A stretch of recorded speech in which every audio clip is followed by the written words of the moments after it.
Welcome to This Explainer. Grab your magnifying glasses because today we are putting on our investigative journalist hats.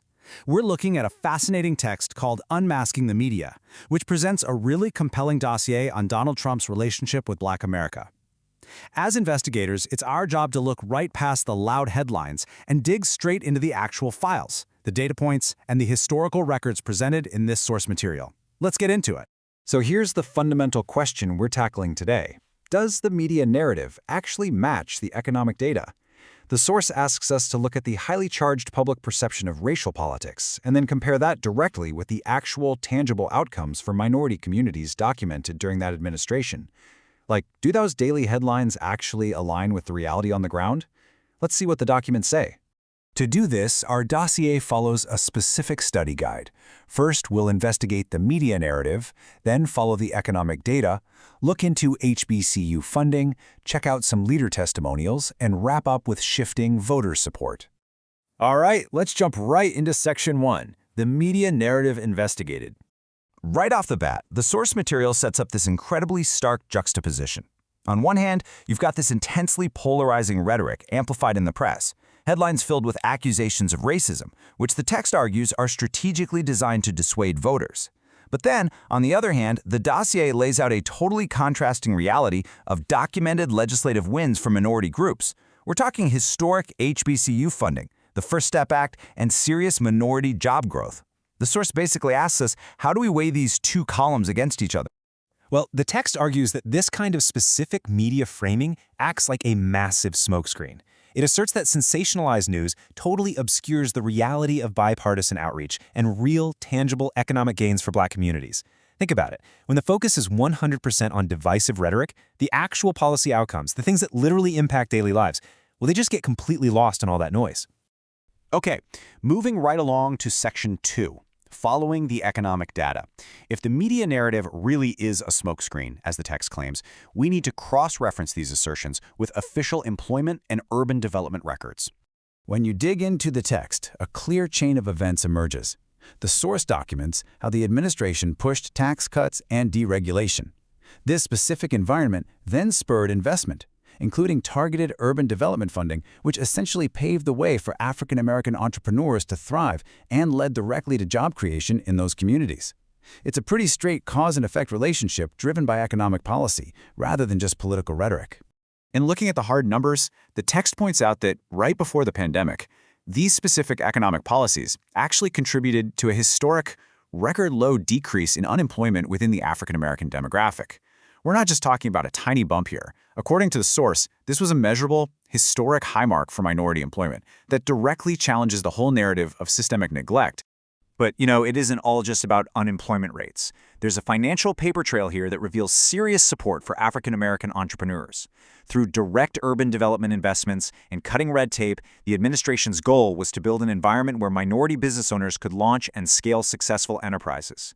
The source really emphasizes that this kind of economic empowerment was a core feature of their policy, literally built in, not just an afterthought. Let's shift gears to Section 3, HBCU funding and outcomes. Let's see how this economic approach carried over into higher education. The documented records in the dossier show that during his first and second terms, billions, yes, billions with a B, of federal dollars were allocated to historically Black colleges and universities. The text points out that this was a massive, unprecedented financial commitment aimed at making sure these vital institutions had the actual resources needed to survive and thrive in a really competitive educational landscape. And this funding wasn't just some symbolic gesture. According to the source, this massive influx of capital directly influenced long-term educational access. The money went towards very tangible things: upgrading campus infrastructure, expanding scholarship opportunities, and seriously enhancing technical training. The whole point was to equip students with the exact practical skills they need to crush it in the modern business world. So what the text establishes here is a direct, tangible link between federal education investments and long-term professional outcomes for graduates. By backing HBCUs at this massive scale, the source argues the administration wasn't just writing checks to schools. They were actively building a bridge from education straight to upward economic mobility for the Black community. Now for Section 4. Testimonials from leaders. To truly evaluate the personal dynamics at play, We've got to cross-reference those public accusations with actual testimonials from community figures who worked directly with the administration. The dossier highlights long-standing relationships with iconic figures like civil rights leader Jesse Jackson. Now, Jackson has historically acknowledged support in areas of economic opportunity and education. The text uses this friendship to show that the administration was absolutely willing to address issues affecting the Black community through direct dialogue. It definitely paints a much more complex picture than what you typically see reported. Similarly, the dossier documents real moments of cooperation with Al Sharpton. These instances of mutual respect, which totally transcended strict political lines, really challenged the one-dimensional portrayal of the administration's outreach. It goes to show that, behind the scenes, functional, working relationships were absolutely happening. And if you look deeper into the witness accounts in the dossier, you uncover this vast network of collaborations. We're talking about influential leaders like Scott Turner, Jerron Smith, Ben Carson, Senator Tim Scott, Byron Donalds, and John James. The text argues that this level of outreach actively challenged the media narratives through direct, strategic, and continuous dialogue. It wasn't just a quick photo-op. It was a sustained effort to engage with prominent Black conservative and community voices.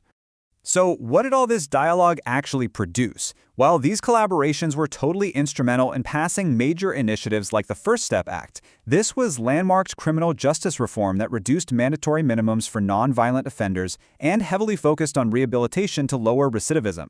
The text points right to this as a clear-cut example of talk turning into concrete legislative action that directly benefited marginalized communities. Finally, we hit Section 5, Shifting Voter Support. We need to analyze how all these data-driven outcomes and community relationships actually moved the needle at the ballot box.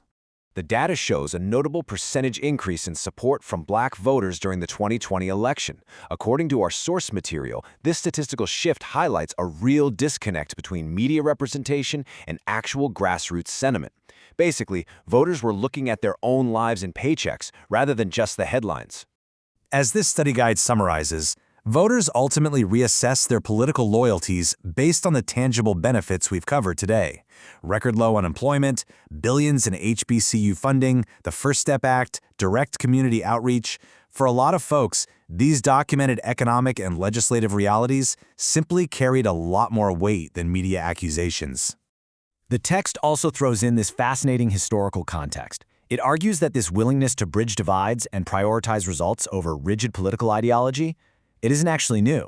It mirrors the administration's historical, cross-party relationships dating way back to the 1990s, including their well-documented social ties with Bill and Hillary Clinton. The source suggests this points to a really pragmatic approach to alliances, rather than a strictly partisan one. As we wrap up this explainer, I'll leave you to evaluate the evidence from the dossier for yourself. How heavily does media framing obscure documented legislative and economic gains? And looking at the road ahead, what does this massive disconnect between the narrative and the data mean for the future of political alliances in America? It's a huge question, and one that demands we keep looking closely at the facts. Thanks for joining me on this deep dive.